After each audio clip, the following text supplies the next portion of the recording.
Welcome to Into Africa.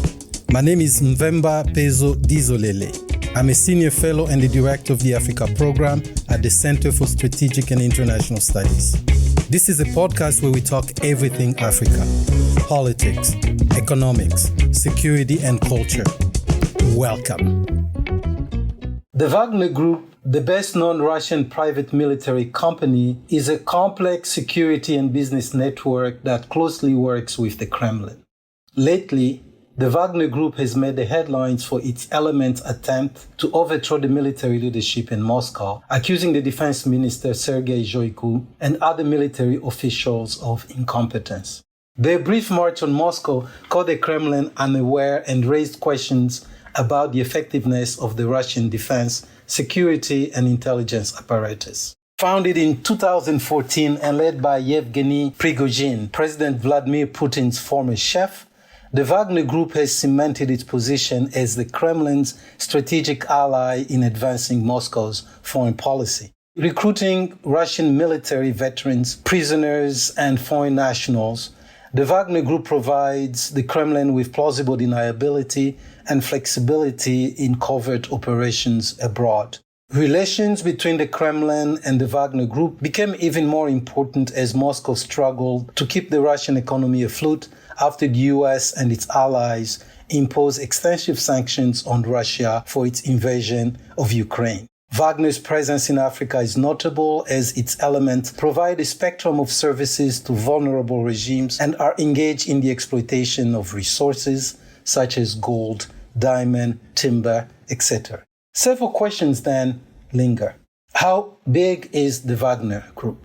Who controls it? Why does the Wagner Group get such a disproportionate media coverage, given that there are many private military companies in the world? These are just some of the questions that we have today. Joining me to talk about this outfit are Catrina Doxsee, the Associate Director and Associate Fellow with the Transnational Threats Program here at the Center for Strategic and International Studies, and Delaney Simon, a Senior Analyst for the U.S. program at the International Crisis Group, where she researches and writes about U.S. foreign policy in conflict zones and non-military tools for crisis prevention. Ladies, welcome to Into Africa. Thank you for having us. I will start with you, Catrina. What exactly is the Wagner Group and why should we care? So, first of all, I should start out by saying that we often call the Wagner Group a PMC or private military company. That's just sort of the closest analog we have to understanding how it functions relative to how other private military companies work.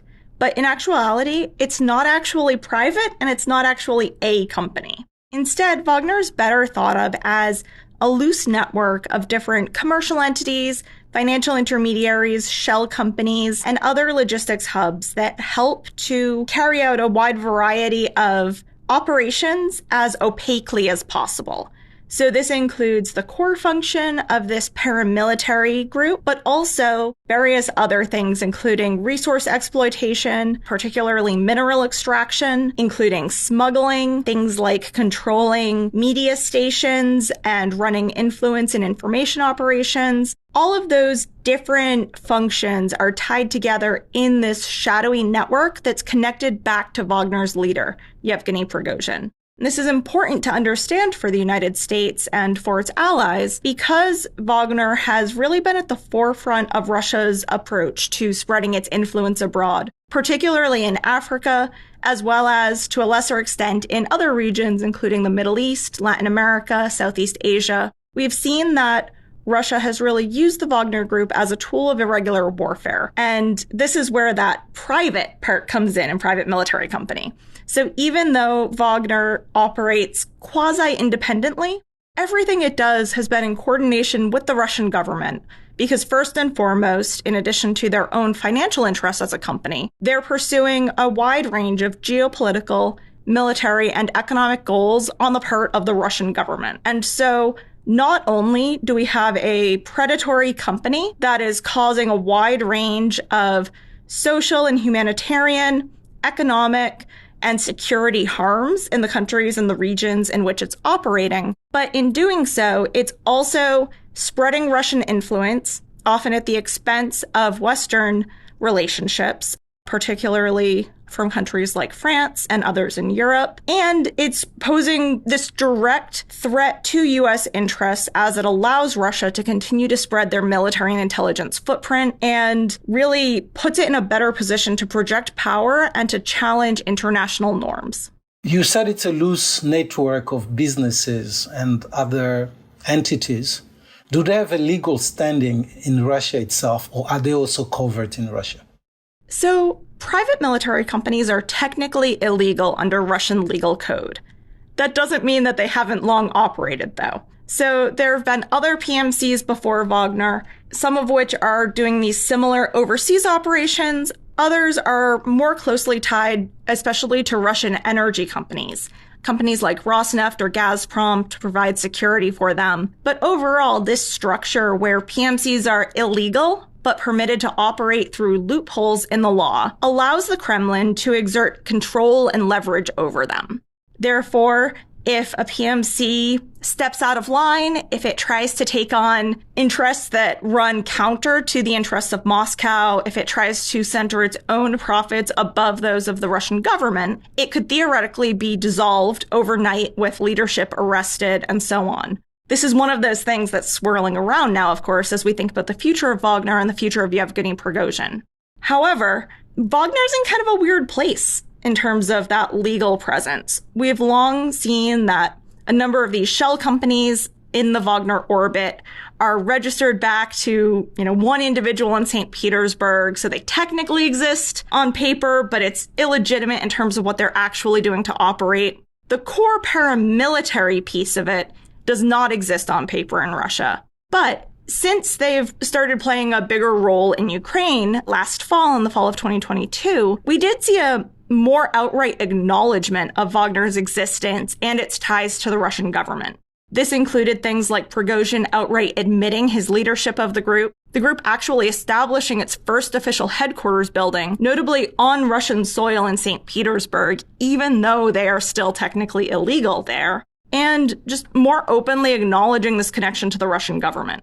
In the time since Prigozhin's mutiny, we've had Putin actually come out and openly admit to the degree to which the Russian government has been funding and supporting the Wagner Group. We've long identified, as it kind of made this shift in the context of the Ukrainian war, that Russia was sort of trying to play two games at once, trying to still be shadowy and deniable on the African continent and in other more international deployments, while trying to more openly acknowledge Wagner as an arm of the state in Europe, in Russia's own backyard. And I think now we've seen that tension has started to backfire on them following the events of last month. And I think that's one of the big questions they're facing now going forward as they try to pull some of those Ukraine operations and other operations closer to Russia under the control of the Ministry of Defense, while still trying to keep some distance, but also sharpen control over operations further abroad.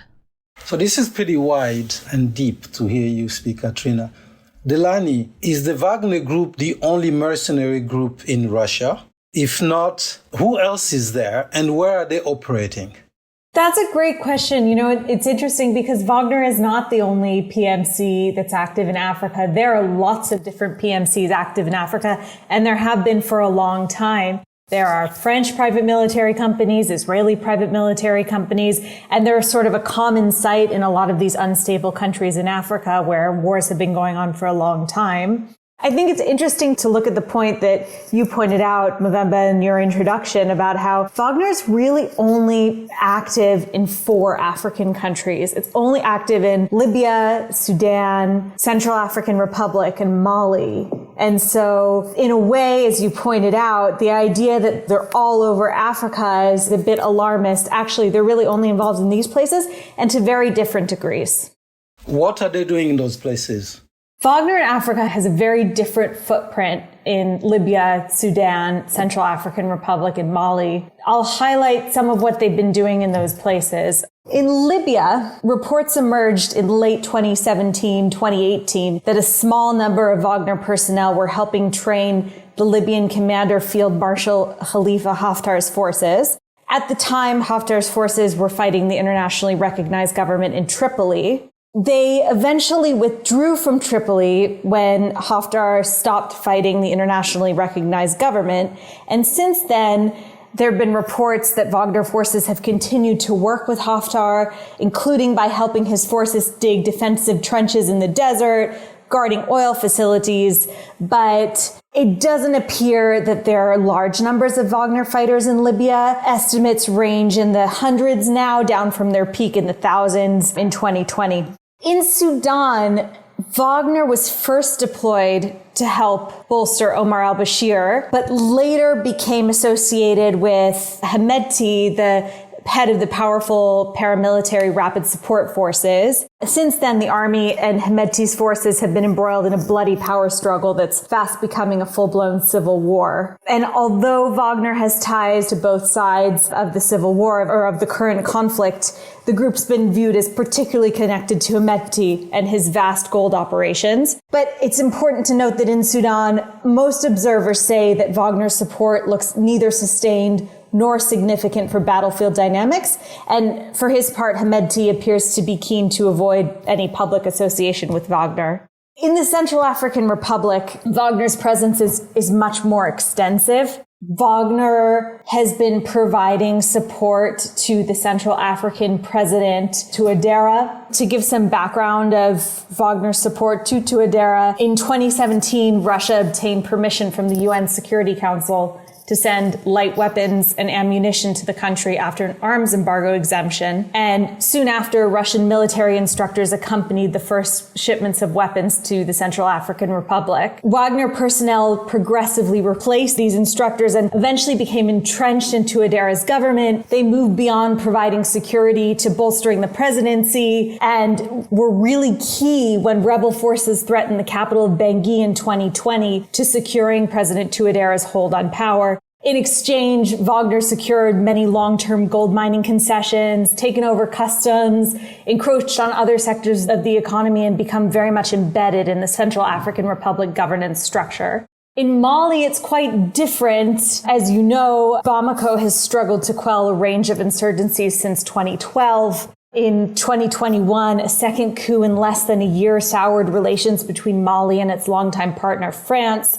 There's been an increasing amount of antipathy towards what is seen as Western influence and Western interventions in Mali. And in that context, Russia has been giving the country helicopters and military equipment. For its part, Wagner has been involved in Mali since the end of 2021, with an estimated 1,000 fighters deploying there. And Wagner in Mali has grown since 2021. Wagner operatives are reportedly patrolling with Malian soldiers. They've been implicated in some really nasty and alarming human rights abuses, working side by side with some soldiers in Malian army uniforms. But it's very different to the way that they are in Central African Republic because they haven't ingrained themselves as much in Mali's resource extraction industries. It seems like the engagement is pretty extensive in whatever place they find themselves. My question to you, Delaney, still, how is the Wagner Group different from other PMCs? So in the US, one famous PMC will have been Blackwater. That has since changed its name, I think, to XE. You know, during my childhood, there were other PMCs like Executive Outcome, which is South African. They were heavily involved in places like Sierra Leone and Liberia, which were experiencing very brutal civil wars. And they also portrayed in the movie Black Diamond. How are those outfits different from what we call today Blackwater? And why are they appealing to some of these regimes in the countries that you just mentioned? Libya, the Central African Republic, Mali, and Sudan. I think the best way to answer your question, Mvemba, is to think about sort of common threads of Wagner's involvement in Africa, something that puts Wagner apart from other private military companies. The first common thread is that many of the countries where Wagner has been active suffer from long-standing instability, and Wagner both feeds off of and reinforces this. And so in many of the countries where it's active, there has been sort of a spiraling insecurity that has unfolded over years and years and years. And the countries who are partnering with Wagner value Wagner's flexibility to respond to their security concerns. They value that Wagner will sort of march side by side with them rather than fear from taking risks of losing personnel. But overall, the sort of one common thread that the countries where Wagner is active are really suffering from a long-standing instability. A second commonality is that the countries where Wagner has been active often have considerable natural resources. And so in a lot of these countries, the natural resource extraction has benefited elites for a long time. Wagner has been seizing on this benefit in a similar way, seeking to benefit from the resource wealth of countries that host it. And in a way, it continues to fuel the kleptocratic practices of the elites that it's involved with. And then a final common thread, which I think really puts Wagner apart, is that Wagner has tended to thrive in places where people harbor grievances about the West's perceived track record. And this is really important because this touches on some of the issues that Catrina spoke so eloquently about before, that countries that are hosting Wagner are fed up with what they see as Western interventions.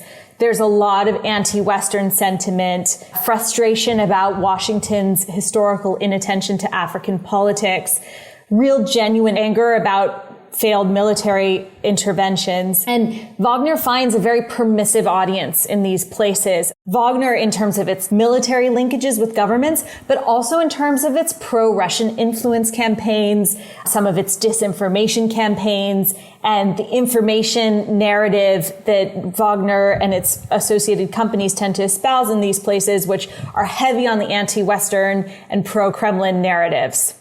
Catrina, the extensive list that Delaney has provided, I think only kind of scratches the surface. What is the appeal? Yeah, I think that Delaney's done a great job of going through a lot of the commonalities and kind of the appeal here.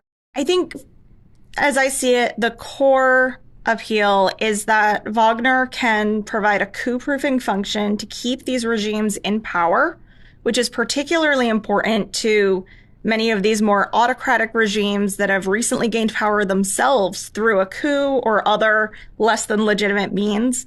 Something like the military junta in Mali that itself gained power through a coup and has seen how easy that is, how delicate of a position they're in once they're in leadership. You basically have a situation where Wagner comes in and is more dedicated to pursuing their own interests and the interests of the Russian government than in actually fulfilling any terms of a security cooperation agreement.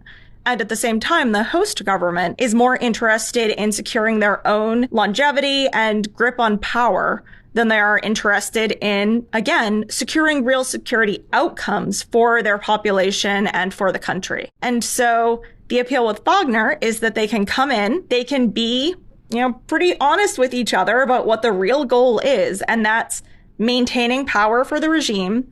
And on Wagner's side, achieving their various directives from the Kremlin, securing their own profits.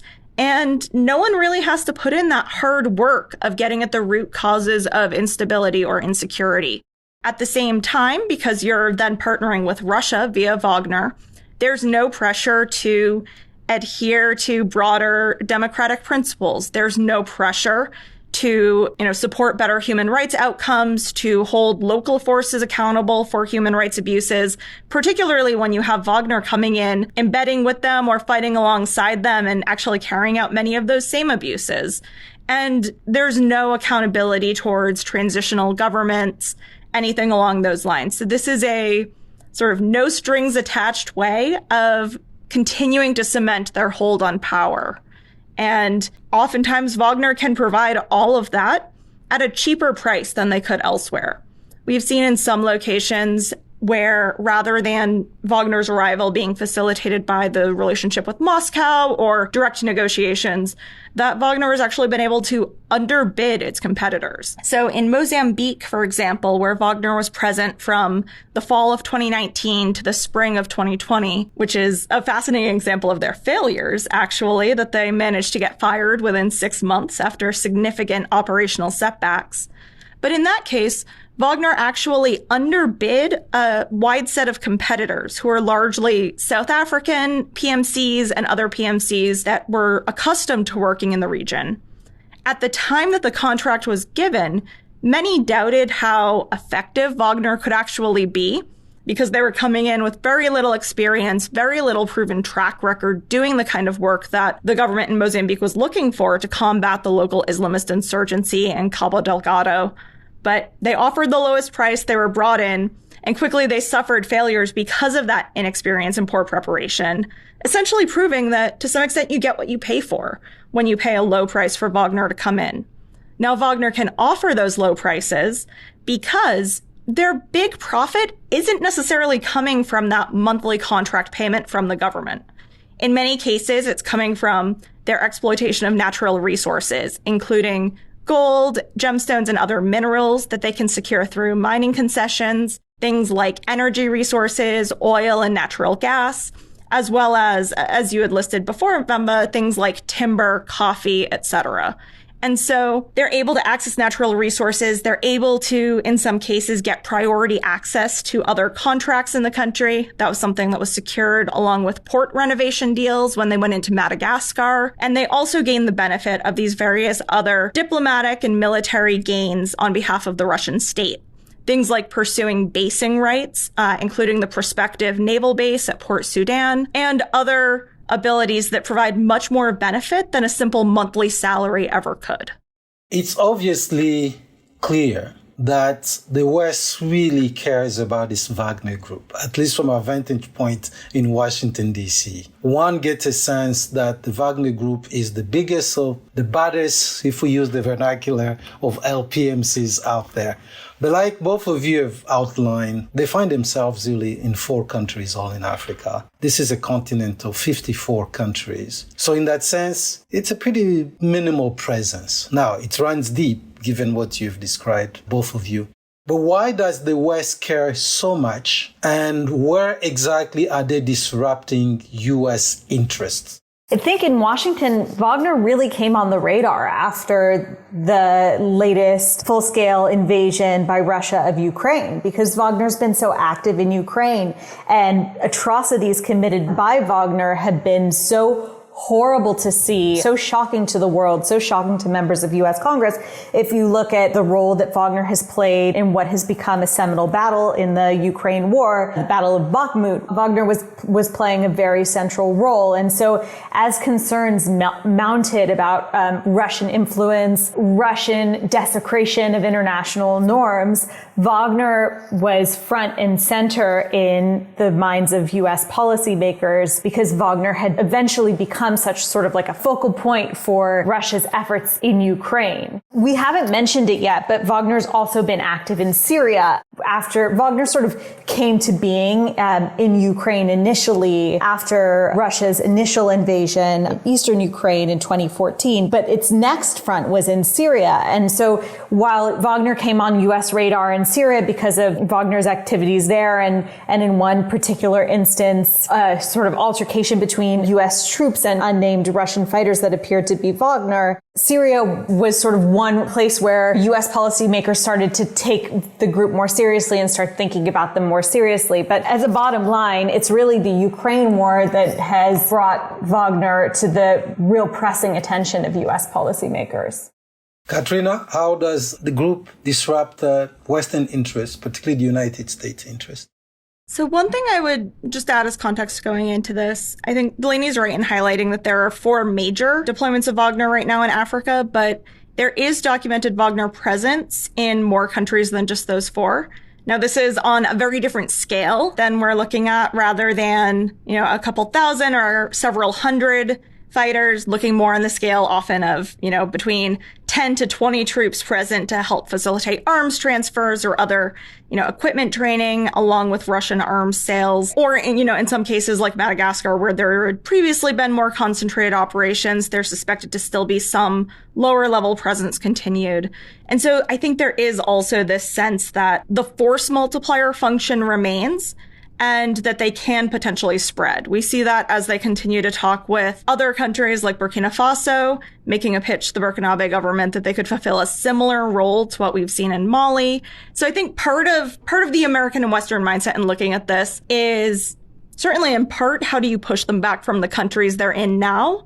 But also, how do you prevent them from continuing to spread and continuing to be able to ramp up those operations in some of the places where they have a light foothold if it becomes situationally relevant? In terms of looking at real U.S. interests there, I try to think of it in sort of 4 big buckets of U.S. concerns over Wagner. So the first is just this general displacement of Western influence in favor of partnerships with Russia. Sometimes this is the very overt replacing a longtime partner such as France, as we saw in Mali with the end of Operation Barkhane and Task Force Takuba with the other European partners, and now most recently the end of the UN mission. And just broadly, this is seen in the US sphere as sort of Russia expanding its influence on the continent to a degree that we haven't seen since the end of the Cold War, and largely at the expense of Western partnerships.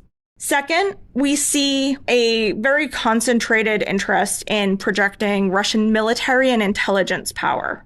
So some of that is access to basing. I mentioned before that they've been attempting to establish a Russian naval base at Port Sudan, which would give Russia long sought after access to the Red Sea and broader power projection in the Indian subcontinent.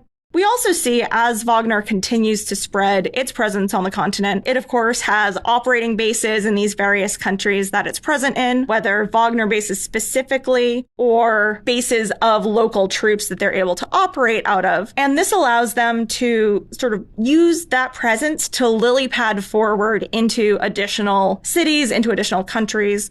We often see at this point that when you see flights going down either with additional Wagner troops, equipment, arms sales, etc., they often transit through Syria, then through Libya, then to various other sub-Saharan countries.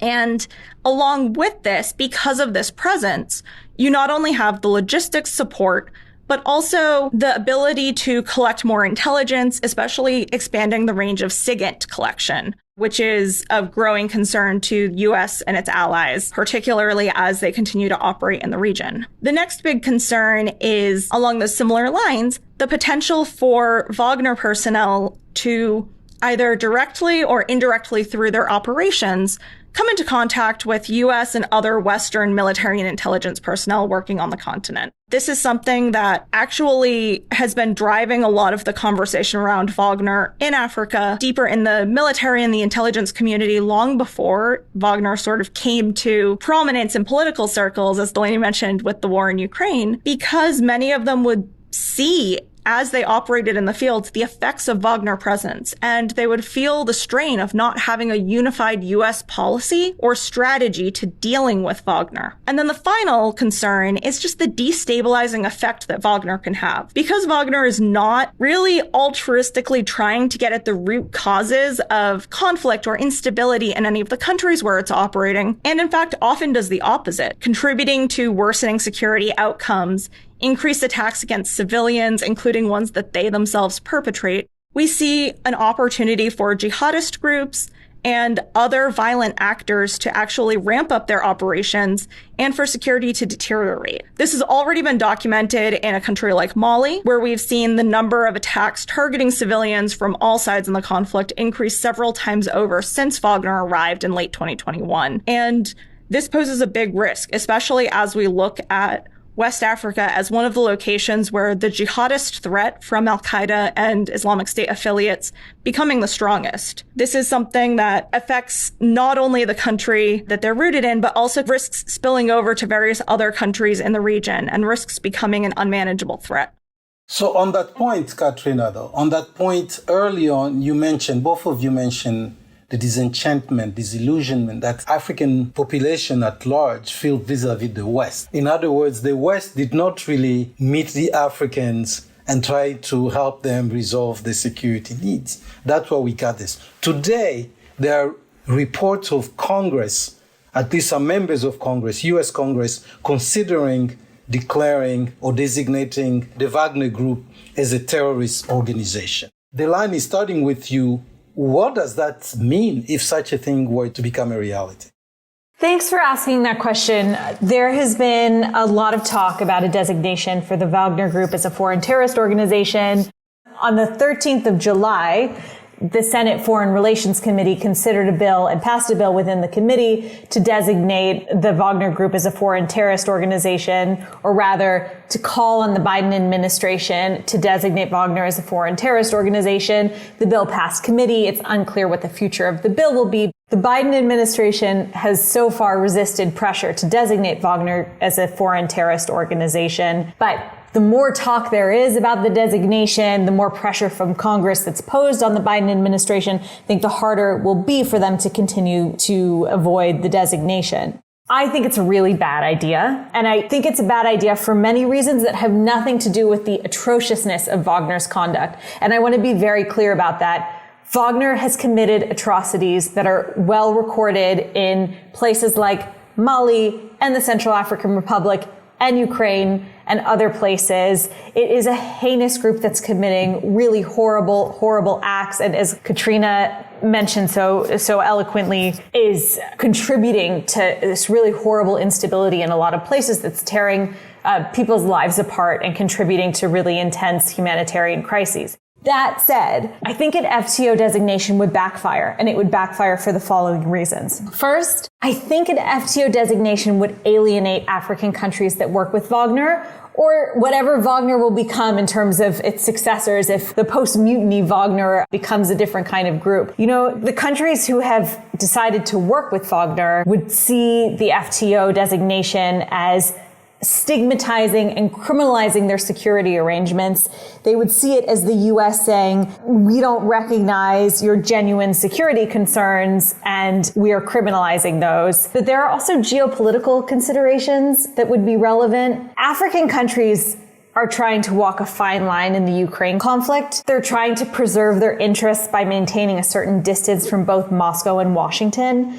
They resent calls for them to be drawn into a big power struggle, and they resent what they perceive as demands for loyalty after the West has failed to support them when they needed it the most. So, for instance, with climate financing or the distribution of COVID vaccines. And I think that an FTO designation would really up the ante of these feelings. That's sort of a first concern. A second concern is that designating an organization that controls territory or wields armed influence as a foreign terrorist organization can hinder aid delivery.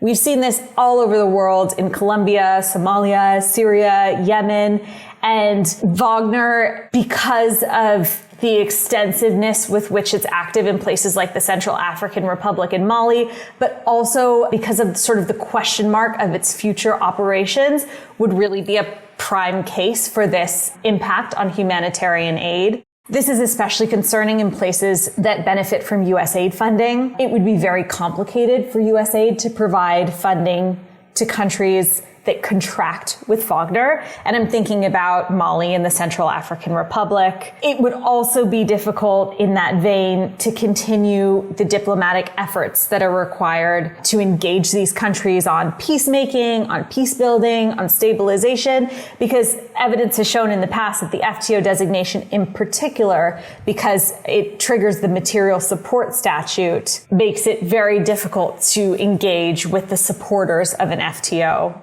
A third reason is that an FTO could create some momentum for other counterproductive actions. I've written about how the designation of Russia as a state sponsor of terrorism could backfire, but the logic of designating Russia as a state sponsor of terrorism when Russia has said that it supported Wagner would be really clear if Wagner was an FTO. I would also be concerned that the logic would stand to potentially designate the governments that have been hosting Wagner as terrorist sponsors. I mean, it would be clear if Mali is paying Wagner that Mali could be considered a sponsor of terrorism. And I'm just worried about that slippery slope, seeing as these policy moves sometimes tend to take on this life of their own. I think another key concern, a fourth concern, is that it's really hard to reverse an FTO designation. It's a particularly sticky designation. We've seen in the past with other FTO designations, years go by, even after a situation's changed dramatically, even after there's a lot of goodwill to delist a group or the group has renounced their terrorist activities to delist that group. We saw this with the FARC in Colombia. It took 5 years after the FARC signed a peace deal with the Colombian government to delist them. And so I'm worried about the stickiness of this designation. And then finally, I think the risks that I mentioned would be worthwhile if the designation was certain or even likely to meet its goals. But there's little evidence to suggest that it would be a game changer. I mean, I absolutely agree with Delaney. I don't know that there's much more for me to add on, but I would just say, again, to really drive home that first point that she made, I think that at the end of the day, we need to recognize that these countries that are working with Wagner and working with Russia have very real security concerns. And so a part of any successful solution to dislodge Wagner will be offering viable and sustainable alternatives to them. Preferably things that pair security assistance with broader support for development and good governance.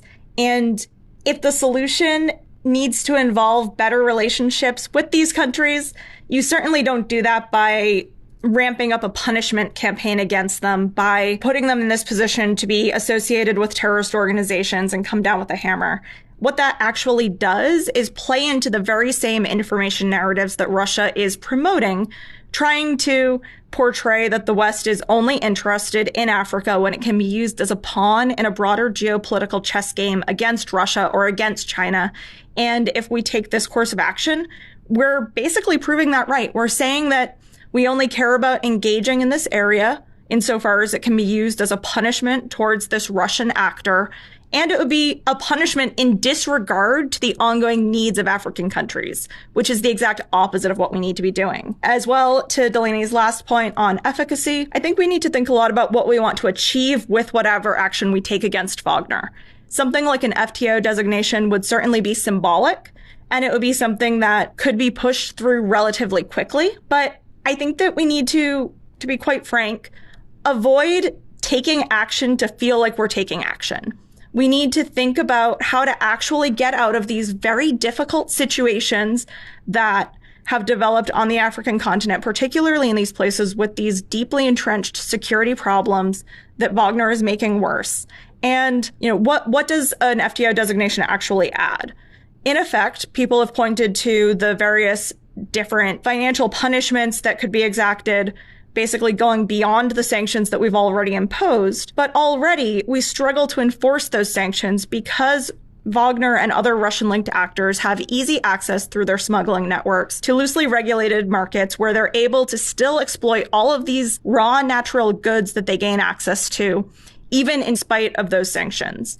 And so I would really urge U.S. and allied policymakers to grapple with the fact that as much as it's hard to see what's happening and feel like you can't act, as much as this feels like it could be an easy win, to really think through the detrimental effects on our relationships with African countries if we were to take this route, and look at the benefit we would gain for those tremendous costs, which would be pretty minimal. I think that solutions are going to be hard. They're going to take a long time, and they're going to need long-term commitments in the region. That's not easy. That's not a satisfying answer, but it's the only thing that's actually going to move the needle at the end of the day. I just wanted to make a quick point to piggyback on Catrina. I think about the Central African Republic. Wagner's been a crutch for the Central African Republic president. They protected him from an attempted coup. They've supported his efforts to silence opposition in civil society. They helped him control rebel forces in the country for the first time in decades. Why would the Central African Republic tell Wagner to go packing? They already know that Wagner is an unpopular security partner choice. I don't see how the president of the Central African Republic would say, you're so crucial to my power and my standing. The foreign terrorist organization designation changes my mind and you have to leave the country. I think if anything, he might not be in a position to tell Wagner to go packing because Wagner is so ingrained in Central African Republic institutions and so important for his hold on power. Well, on that note, I'd like to thank both of you for such insightful discussion. Catrina, Doxsee, Associate Director and Associate Fellow with the Transnational Threats Program at the Center for Strategic and International Studies, and Delaney Simon, Senior Analyst for the U.S. Program at the International Crisis Group. Thank you very much, ladies. Thank you so much. Thank you. Thank you for listening. We want to have more conversations about Africa. Tell your friends. Subscribe to our podcast at Apple Podcasts. You can also read our analysis and reports at csis.org/Africa. So long.